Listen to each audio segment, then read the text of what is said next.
Welcome back to another cooking video. I'm Chef Deville and today I'm going to teach you how to make a beautiful sushi roll just like this that has a normal looking face and then a colorful face. It's a piece of sushi engineering unlike anything else out there, and I hope you guys enjoy it. So let's get cooking, let's go. Alright, so we start off by making some pink sushi rice, and for that you're going to need to put some frozen raspberries that have been thawed through a sieve. Now if you have a juicing machine, you can also use a juicing machine just to get the raspberry juice out there. I'm just going to add some more here.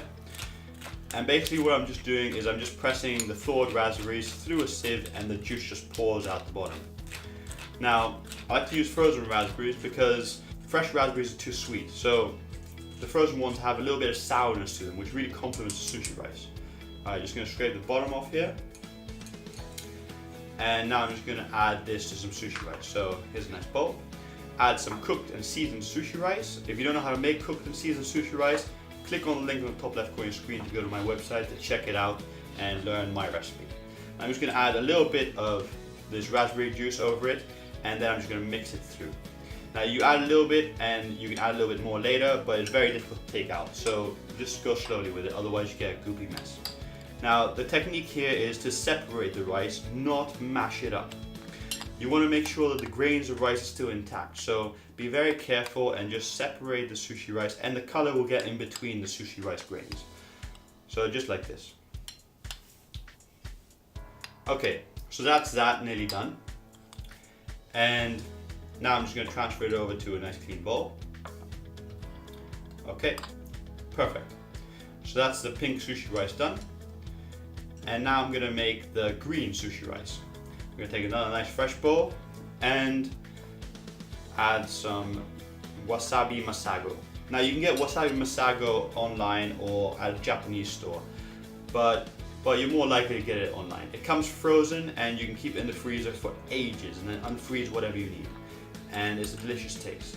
Now if you can't get your hands on some wasabi masago, what you can use is some coriander, which is a very delicious taste, but it's a very strong taste. So otherwise you can use some other thing that's green, or maybe just go with a different color. You know, just add something else to your rice that's a completely odd color and makes it interesting. It doesn't have to be this. Okay, so here I'm just separating it and just nearly done. Perfect. Okay, I'm just going to transfer this over to another bowl also. There we go. Okay, it looks a little bit radioactive, doesn't it? Okay, anyway. Now, I'm just going to take some very thin, high quality nori. You need to have high quality thin nori because otherwise it's going to be excessive taste of nori in this sushi roll. So here I'm just going to cut a quarter off it so that I have a smaller sheet because I don't need that much. And then I'm going to add some of my pink sushi rice. And you want to cover about half the sheet here. Okay, so just spread it out nice and softly and fluff it out. Don't press it down, don't squish it down. You really want to have still nice, airy, intact sushi grains, and you really want to taste a separate difference between the sushi rice grains. Okay, so just leave a side on each side, about a finger's width. And now you take the green sushi rice and you spread it out exactly the same way as the pink, but on the other half of the sheet. Okay, so just again fluff it out. Don't press it down too much. Okay, now I'm going to add some cucumber as a placeholder for the salmon later. So here I'm just going to turn it around and then start rolling. Now you can roll with a bamboo rolling mat. If you're new to it, I would recommend it. If not, you can give this a go. Freehand rolling is much more difficult, but it's doable. Okay, so there we go. Once you've rolled it, just put it to one side. There we go. Now I'm going to take another sheet and again cut a quarter off it and then just remove it. There we go. And now I'm going to add some cooked and seasoned white sushi rice, about 100 to 120 grams, so that's just about 4 ounces or just a little bit less, and just spread it out again nice and softly, but this time you leave about 2.5 centimeters on one side only, so that's about an inch on one side. And then you put your cucumber in the middle. The reason for this is I want this to look like a normal maki roll, and on the other side I want it to be like a spiral. So here I'm just rolling it again. Use a bamboo aid if you can't roll freehand. And now I'm going to cut it. Okay, I'm going to cut the other one first because it had more time to rest. And what you want to do is wet your knife so that the rice does not stick to it as much. And then I'm just going to cut it in half. Okay, perfect. Now I'm going to put the halves together and take off the side there, which is a little bit of excess and it looks bad. I'm going to throw those away or eat them. And now I'm going to cut this into 10 pieces of sushi. That's more than usual because I want the sushi roll not to be too fat. So I want it to look realistic because I'm going to put two halves together. So here's how they look like, and I'm just going to spread them out. Okay, now cut the other white sushi roll in the same way. We only need 6 of them. Okay, so here we go. I've got just a few of the sushi roll pieces, and I'm just going to cut them in half like this and remove the cucumber core, because that's where the salmon is going to go later. So just go ahead and cut them in half just like this. Perfect, and remove the cores. Okay, and put them back. Make sure you don't damage these sushi roll pieces because it will ruin the effect at the end otherwise. So you really want to have perfect semicircles without the cucumber. Okay, I'm just going to show you how to do the green one for good measure. Here we go. Okay, perfect. Now what you want to do is just wipe down your board a little bit. Okay, and now you take a nice piece of sushi grade salmon. If you don't know what sushi grade salmon is, check out the link on the top left corner of your screen to see a video and more information. And just cut a slice off. Now this is a bit thick slice. I'm just going to recut this again, and you want to have it about 1.5 centimeters by 1.5 centimeters by the length of the sushi roll. So that's about 3/5 of an inch by 3/5 of an inch, and then the length of the sushi roll. Now just wipe the board down again, and now I'm going to place half a sheet of nori on the board, and I'm going to start by laying a pink semicircle down, followed by a white semicircle, and then another pink semicircle, followed by one more white semicircle. Okay, perfect. Now I'm just going to place my salmon on top of that, and I'm just going to cut it to size so that there's none hanging out of the sides. Okay. You can use the other piece for another sushi roll. And now I'm just going to place a green semicircle on top of the pink semicircle, just like this, and the other green semicircle on top of the other pink semicircle, and then the whites again on top of the whites. There we go, perfect. I'm just going to clean up the board just a little bit here, move this aside. Didn't really clean there.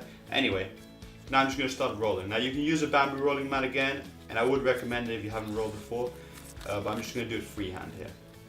Okay, so just make sure it doesn't fall out the sides, and then here what you're going to have to do is add a little bit of sushi rice to act like glue, because we've got 2 layers of nori and the moisture can't really get through to adhere the nori, so it just needs a little bit of help. So there we go, just going to cut a little bit of excess off, and perfect. Okay. Now I'm just going to leave this here for a second while I clean the board. And now I'm going to cut it. Now you need a very sharp knife, and you have to cut through the white section. And then I'm not sure if you can see it in the video, but I now have to cut through the green section, which I can just make out through the nori. Just slice through it. Perfect. And now you have a perfect half and half. Look at that. Beautiful. Okay. Now I'm just going to cut again, but this time I'm going to cut through the white section, which I can just make out. And then again, we have another perfect half and half.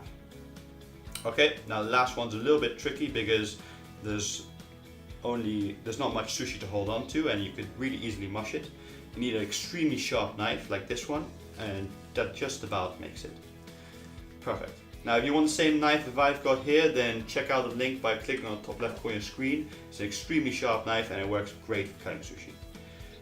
It's a bit expensive though. Okay, so just lay them facing up, and this is a perfect way to surprise your guests, because when they come and they flip it over, they'll just be amazed at your sushi making skills, because it's something that you don't even see in restaurants. I've never seen this before ever. Voila. Okay. So there we go, this is the end of the video. I hope you guys enjoyed it. If you did, give it a go at home, and don't forget to hit the thumbs up down there.